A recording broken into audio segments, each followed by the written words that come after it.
1. Energy source. One of the most fundamental differences between introverts and extroverts lies in how they gain and restore their energy.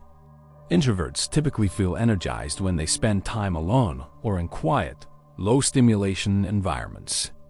After a long day of social interaction, they often need solitude to recharge their mental batteries. For example, an introvert may prefer reading, journaling, or simply enjoying a calm evening at home to recover from a busy workday. Extroverts, on the other hand, gain energy from being around people.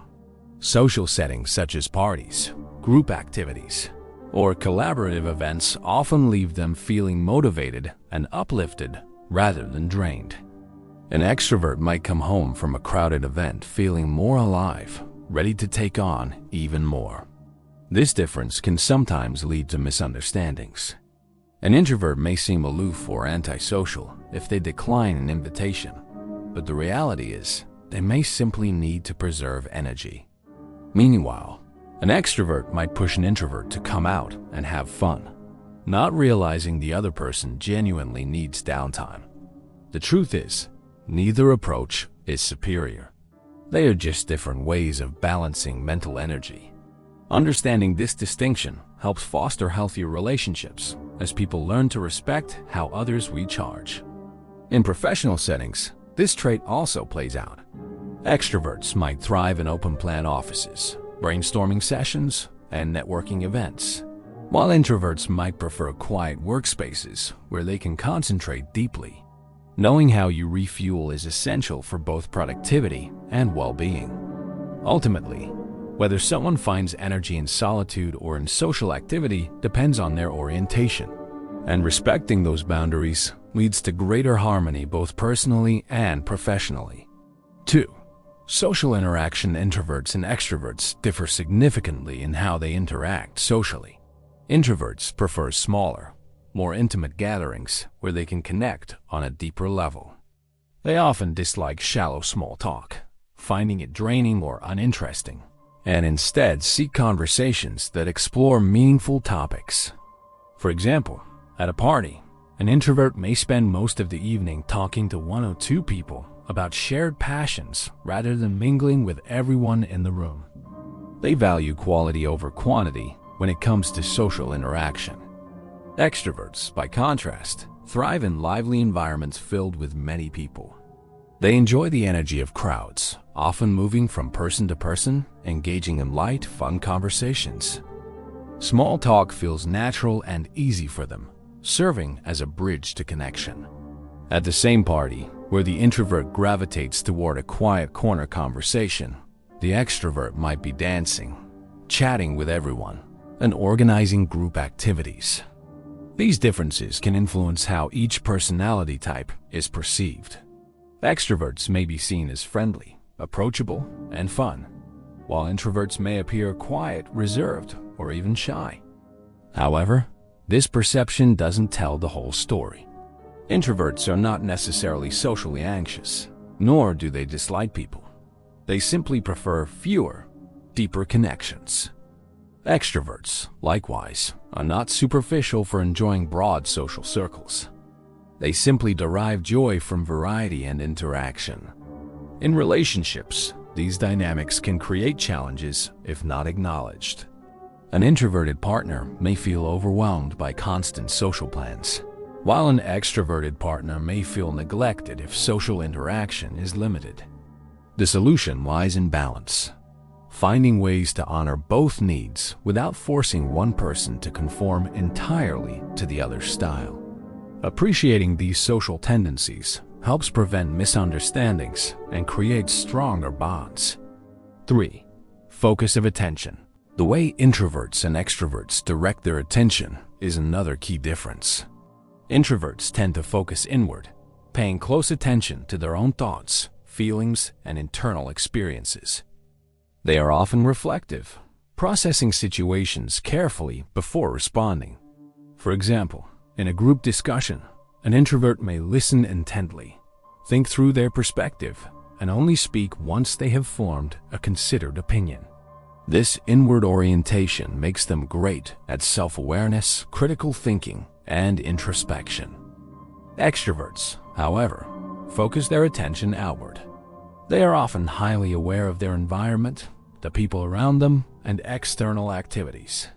In the same group discussion, an extrovert might jump in quickly, sharing ideas out loud as they come to mind. Their thought process often happens through dialogue, using conversation as a way to clarify and refine their ideas. This outward focus allows them to respond quickly to situations and engage actively with others. Neither focus is inherently better, it depends on context. An introvert's reflective style can be invaluable in situations that require careful analysis, patience, and deep understanding. Extroverts, with their outward orientation, excel in environments that require quick decision-making, immediate engagement, or dynamic interaction. Challenges arise when these differences clash. Introverts may feel overshadowed in fast-paced discussions where extroverts dominate the conversation. Meanwhile, extroverts might misinterpret an introvert's silence as disengagement or disinterest, when in reality, they are processing internally. The key lies in recognizing that introverts' silence often reflects thoughtfulness, while extroverts' quick responses reflect enthusiasm. Understanding where attention is directed helps explain behavior that might otherwise be misunderstood. It also highlights the complementary nature of these traits. Introverts provide depth, while extroverts provide breadth. Together, they can create a balanced approach to communication, decision-making, and collaboration. 4. Communication style. Communication is one of the clearest areas where introverts and extroverts differ. Introverts often communicate in a reserved, measured way. They may take longer to formulate their thoughts, choosing words carefully before speaking. Their style can come across as thoughtful and deliberate, but sometimes others misinterpret it as hesitation or lack of confidence. Introverts often prefer written communication, emails, messages, or journals, because it gives them time to process and express themselves clearly. Extroverts, on the other hand, are naturally expressive and talkative. They often think out loud, processing ideas as they speak. This leads to lively, spontaneous conversations where extroverts are comfortable sharing even half-formed thoughts.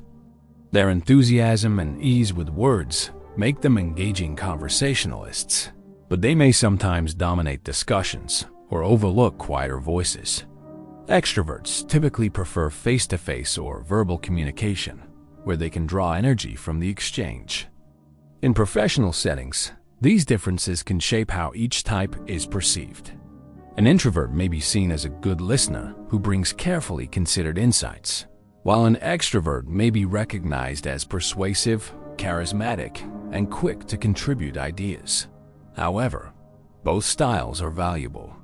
An introvert's cautious approach can prevent rash decisions, while an extrovert's spontaneity can spark innovation. In personal relationships, communication styles can either complement or frustrate. An extrovert partner might wish for more frequent verbal affirmation, while an introvert might express love through actions or thoughtful words rather than constant chatter. Recognizing these preferences reduces tension and helps partners meet each other halfway. Ultimately, communication differences between introverts and extroverts stem not from capability, but from comfort zones.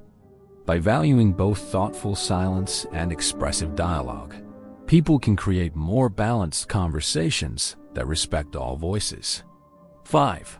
Work style. Work environments often highlight the contrasting preferences of introverts and extroverts. Introverts typically perform best in quiet, low-stimulation settings where they can concentrate deeply. They excel in tasks that require focus, independence, and long periods of uninterrupted work. For example, research, writing, coding, or analytical roles often suit introverts well because they allow for deep concentration and minimal distraction. Collaboration is not off-limits, but introverts usually prefer small group settings or one-on-one discussions over large brainstorming sessions. Extroverts, by contrast, thrive in dynamic, interactive work environments. They are energized by teamwork, group projects, and open communication. In meetings, extroverts often take the lead, sharing ideas enthusiastically and encouraging collaboration. They excel in roles that require networking, sales, leadership, or constant interaction with others. Environments with fast-paced teamwork and frequent discussion tend to bring out their best qualities. Conflict can occur when workplaces favor one style over the other. For example, open-plan offices are often designed for collaboration, which may energize extroverts but overwhelm introverts who crave quiet space. On the other hand, highly isolated roles may suit introverts but leave extroverts feeling bored or understimulated. The best workplaces recognize this spectrum and provide flexibility, quiet spaces for focused work, and collaborative areas for group interaction.